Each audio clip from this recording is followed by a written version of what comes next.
the last child of the 1800s.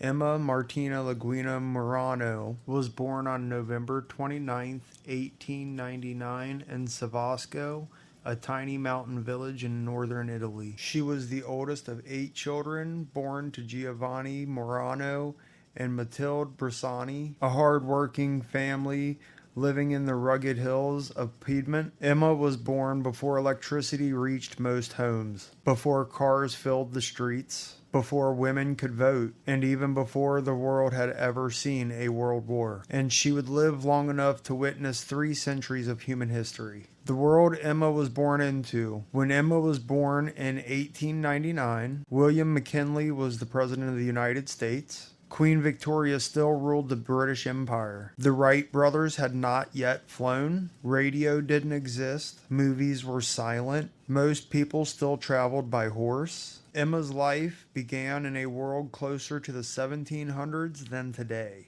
Through Emma's childhood in the 1900s, she had survived the 1906 Mount Vesuvius eruption, the 1908 Messina earthquake, one of the deadliest in European history, widespread poverty in rural Italy. As she grew up, the United States saw Theodore Roosevelt, William Howard Taft, and Woodrow Wilson. Emma was a teenager when the world changed forever. The Spanish flu and World War I.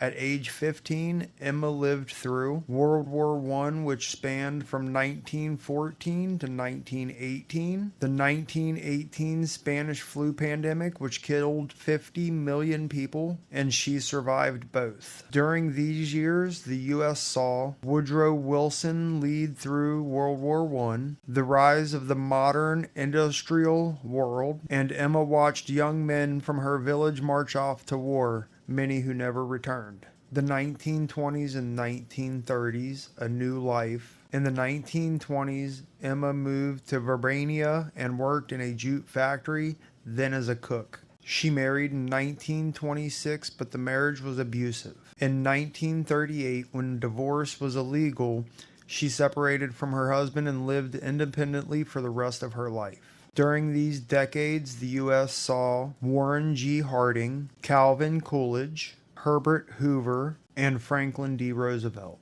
Emma lived through the Roaring Twenties and the Great Depression, World War II. Emma lived through the terror of Mussolini's dictatorship, bombings, food shortages, the Italian resistance, Italy's liberation in 1945. During World War II, the U.S. saw Franklin D. Roosevelt and Harry S. Truman. Emma watched the world tear itself apart and rebuild. The modern world emerges. After the war, Emma witnessed the invention of television, the Cold War, the Korean War, the Vietnam War, the Civil Rights Movement, the moon landing, the fall of Berlin Wall, the collapse of the Soviet Union, the birth of the European Union, the rise of the internet, smartphones, and social media. During these decades, the U.S. saw Dwight D. Eisenhower, John F. Kennedy, Lyndon B. Johnson, Richard Nixon, Gerald Ford, Jimmy Carter, Ronald Reagan, George H.W. Bush, Bill Clinton, George W. Bush, Barack Obama, and Donald Trump. Emma lived through 20 U.S. presidents, more than any other verified person in history. Emma credited her long life to eating 2 raw eggs every day, going to bed early, avoiding stress, and her famous motto, "I mind my own business." She lived alone until the age of 115. On April 15, 2017, 136 days after her 117th birthday, Emma Morano passed away peacefully in her home. With her death, the world lost something irreplaceable. She was the last living person on Earth born in the 1800s, the final to witness a century that is now gone forever.